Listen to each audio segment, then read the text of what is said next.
Oh my gosh, there's no padding on the floor. No padding on the floor. Look at that. Look at that full capoeira commitment right there. Man, if you go down on this, you're gonna bruise. Yeah, definitely. Brutally.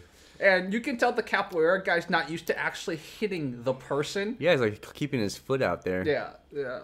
And the other person in blue is karate. So look at this. Look at this. This is so funny. Oh, he got lit up. Exactly. Yeah. Did he just apologize to him for punching him in the face? I think so.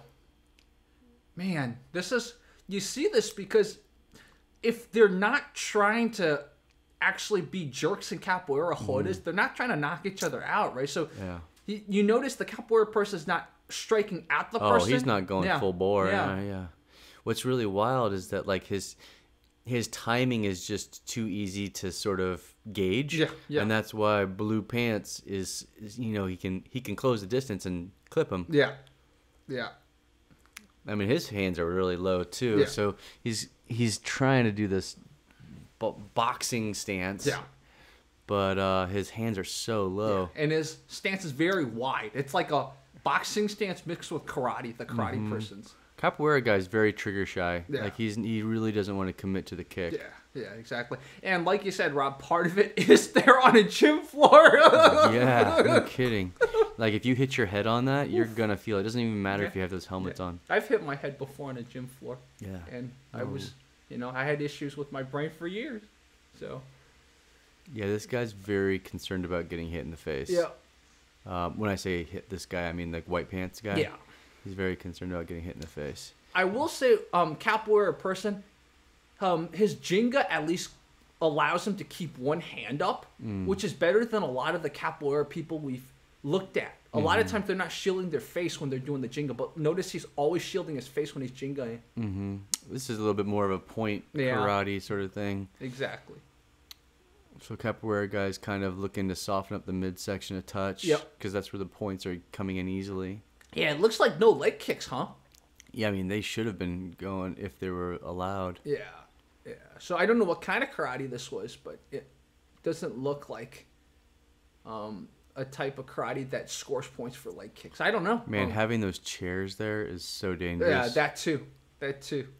Again, this is reminiscent of the old days of karate and stuff like that. Bro, back in the day when you had karate tournaments, you would show up to like a church. You know what I mean? I remember. It was so crazy. It was just like, all right, we're going to clear out the chairs. And you guys and then just go for it. Exactly. So this is Nobutatsu Suzuki versus Marcus Vinicius. Wow, this reminds me of like the 90s martial arts movies. Remember Best of the Best? Yes. Oh my gosh, this reminds me of all that sort of stuff. We should do a breakdown of some of the fight scenes of Best of Best. Oh, yeah. On the dojo and stuff like that. That's a great idea. So, Marcus Vinicius, from my understanding, also does MMA. So I think he's had way more experience than Suzuki. We'll never know. Suzuki could be one of those pride guys or whatever. He's already practicing his head movement. Yeah, exactly. So no touching gloves. Now you know the capoeira guy's probably aiming something spectacular. Like kick. Right out the gate. Yeah. What's the rule set here? I think if you get pushed off, you get a point. And then I think if you get pushed off 3 times, you lose, but also KOs. And then at the end of the 3 rounds, I think it's scored by points. I believe that's how it works. Can you imagine like fighting on a rooftop and having the mentality that if you get pushed off, it's game over? Exactly. It'd be so scary. Yeah. And a lot of these, I think that's what they're simulating. Let's say back in the ancient days when you're fighting on a ship or something. Yeah, or cliff edge or whatever. Exactly. Yeah, now you're both dead. Yeah, exactly. In this case, they both died. So I don't think that counted towards either one of them. He's even laughing. Yeah. Look at that. This guy. I love the dry ice? Yeah. God, man. Whoa! He's throwing him hard. Yeah. He's launching him. I hope there are pads and, cushioning. I don't know, man. Yeah. Look at him look up into the sky. This guy's, you can tell he's getting a little bit resentful for this guy throwing him so much. Yeah. Oh, he's trying to drag him. This might be it if he gets thrown off. Judo throw. Oh, so I don't think that counted. Oh my God, they fell way farther. Look at that. Oh, so there was padding. Yeah, right there. Good. That's good. He's having a good time. Yeah. At least he's having fun. Exactly. Man, I haven't seen them grab those gis at all. Not yet. Like they're right there for the. I mean, if you're gonna judo, head kick, strong head kick. KO. Yeah. KO. Yeah. Oh boy. Even though he got kicked in the head, that liver shot brought him down already. Yeah. Wow. Wow, man. He almost tripped over his own spin kick. Oh boy, that's not feel good. Yeah. Wow. Yeah, that definitely was a liver kick, man. Yeah. The way he just kind of went down, he couldn't even hold it. It shuts your whole legs down and everything. Right there. So there's the leg kick. It's the left. Right. Bunsaw, and then so they're just looking at replays right now. Hopefully we get to see that TKO moment. Right there. That might have cracked a rib. Yeah, maybe. I think that cracked a rib. Yeah. That was heel directly into the rib area. Yeah, you're right. Yeah. I mean, that can really... Oh, yeah. Yep. That definitely cracked a rib for sure. And then he ate a final kick to the head, too, which he's going to feel... Cracking of ribs is the scariest feeling. Like, even if you just pull your ribs, the muscles around your ribs, it's so uncomfortable because you can't breathe. Oh, yeah. I've had that before. Even when you do a day of chest workout, whether in martial arts or just at the gym, sometimes when that area gets tight, you can't breathe. Yeah. Wow, that's going to be a recovery time of like 6 months minimum. And from my understanding, Rob, when you break a rib, it's not like you can do anything. You just have to wait it out. Just let it rest. Yeah. It's not like, I'm going to take a supplement or I'm going to like get a stent or get a cast. I mean, you can't really. Yeah. So there was a few very cool moments in here that he almost threw a jumping knee, flying knee, the karate guy. And this part was pretty cool. Like you said, maybe they could have been a judo move where karate guy could have reversed this. But they ended up both going down. Interesting that he didn't resort to any sort of like Kimura grip there to try and launch him. Yeah. It's, typically what you want to do is you want to get your hips low, try and break their fingers. Yeah. And then face them. Yeah. So I think then, that's when we saw the TKO. But we'll go back really quickly to the beginning.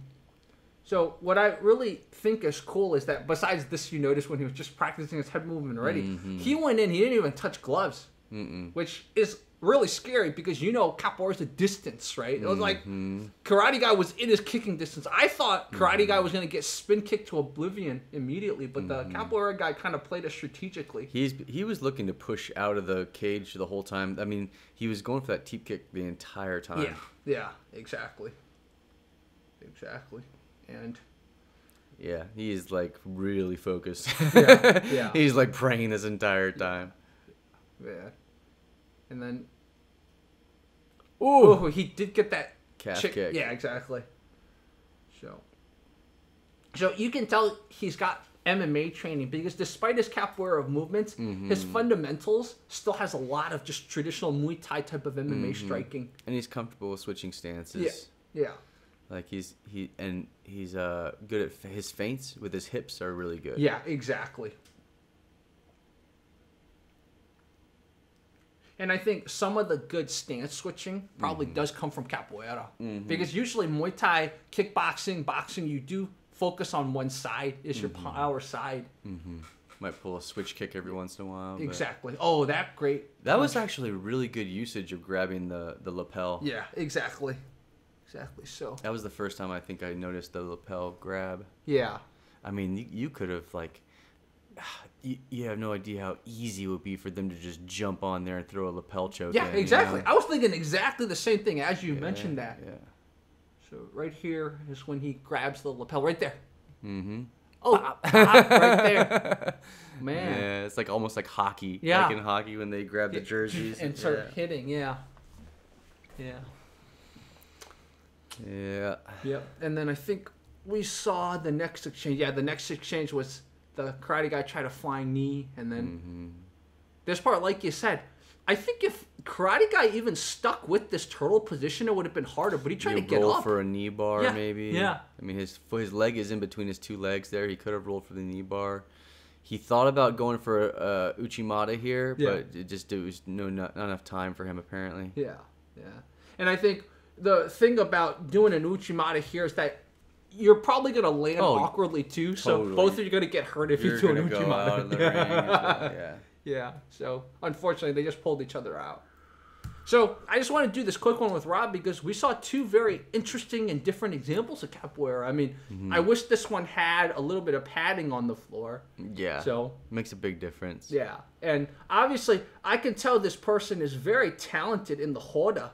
Like, everything's on point, but they're not practiced in real kickboxing sparring. Right? Whereas this example, this guy's practiced in MMA sparring. So in one case, one person looked like never fought. The other person, this case, he looks like, oh, this guy can beat a lot of people. Yeah. That's kind of the reality / the lesson we've kind of beat a dead horse over the past probably 5 years about.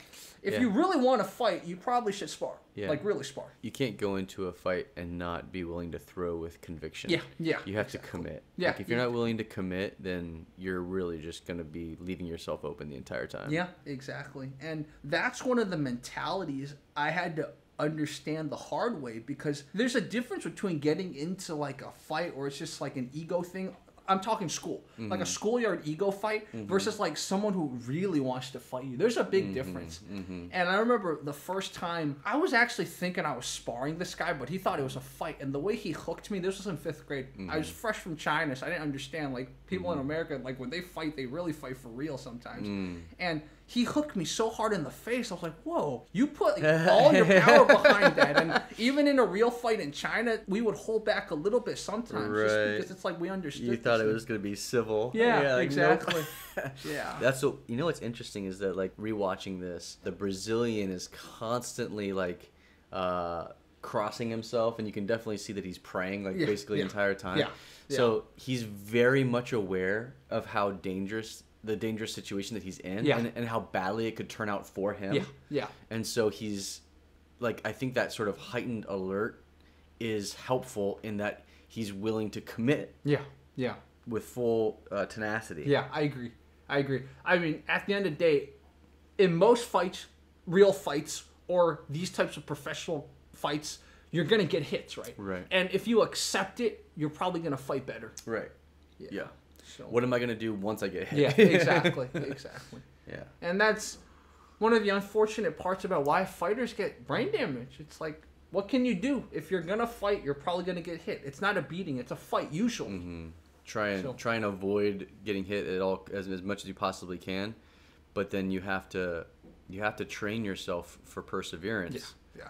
Knowing that the likelihood of you getting hit is tremendous. Yeah. That's what I liked about watching the old Russian combat sambo masters. What they would do is they would spin. They would get ultra dizzy to simulate as if they had been rocked. Yeah, exactly. Like almost like a knockout. Yeah. And then once their equilibrium was all over the place, they would shadow box. Yeah, exactly. So do what Rob suggested safely, but it is a very effective tool. Spin around 100 times, then try to grapple. Or spin around 100 times, then try to very light touch spar or shadow box, like Rob said. It's a very good training tool. So, Marcus Vinicius won an award. Nice. And also, Rob and I looked at some matches from this before. So if you guys want to see more, there will be some links. That's right. Awesome. Thank you guys so much. Fight commentary breakdown. That's right. Yeah.